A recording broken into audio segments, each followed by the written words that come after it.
Welcome to WB Mason Postgame Extra exclusively on SNY.TV. Sunday afternoon, the Mets won their second straight from Milwaukee, beating the Brewers 5-1. Noah Syndergaard in his home debut, 6 innings for his first big league win. Well, he was a totally different pitcher. I thought he threw great in Chicago, but he was all amped up. This game, much more relaxed.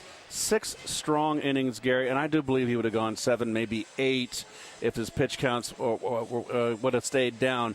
But he hit Gomez in the head, and that kind of shook him up in that 6th inning. He was able to get out of the inning, but he threw a lot of pitches to get out of that.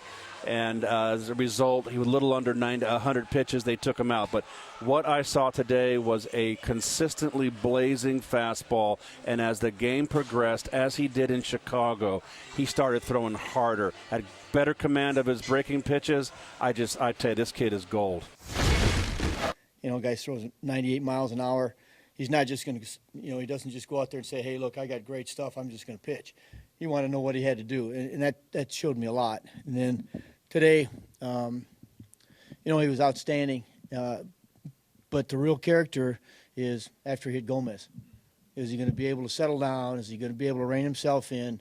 And he did. And that's, and as upset as he was when I walked out the mound, he reined himself in and got out of the inning. And I was really impressed.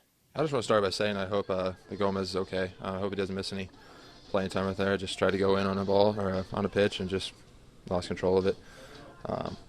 But as far as it being my first start in City, I mean, it didn't feel much different from compared to Wrigley. It's always nice to get the first W out of the way. The ball just got away from him, and that's going to happen when you try to pitch inside. And, he understood that it was 1 out, and we had a double play situation in front of us. And, he just had a good sense of mind and knowing, where he was at in the game, and he didn't flinch. Mets coming off 14 runs last night. Got a leadoff home run from Curtis Granderson, his second in 2 days, and they had plenty of offense today.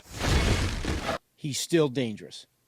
Make no mistake. It's when you start the game and you're facing Curtis Granderson, the one thing you know is that he can hit the ball in the seats because he's done it his whole career. It's good to get us started like that. Obviously, coming off the win last night, you don't want to have the quote-unquote hangover from scoring those runs. So he was able to go and get us off the bat real quick. Well, they got 9 hits today, 5 runs. They kind of scattered a 3-run fourth. Just a lot of everybody contributing here. Kadire got a big 2 RBI, a single that busted the game open and was 3-1, made it 5-1. I'm sorry, 5-0. So a lot of guys starting to hit.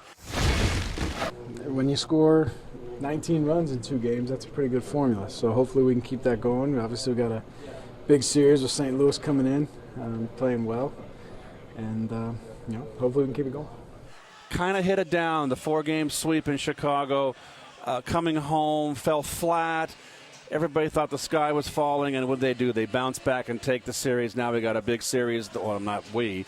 They have a big series coming, 4 games with the Red Hot Cards. That starts on Monday night with Matt Harvey making the start against John Lackey. Our coverage begins at 6 o'clock with Cadillac first pitch Monday night on SNY. That'll do it for WB Mason Postgame Extra. Be sure to join us after every game for exclusive coverage on SNY.TV.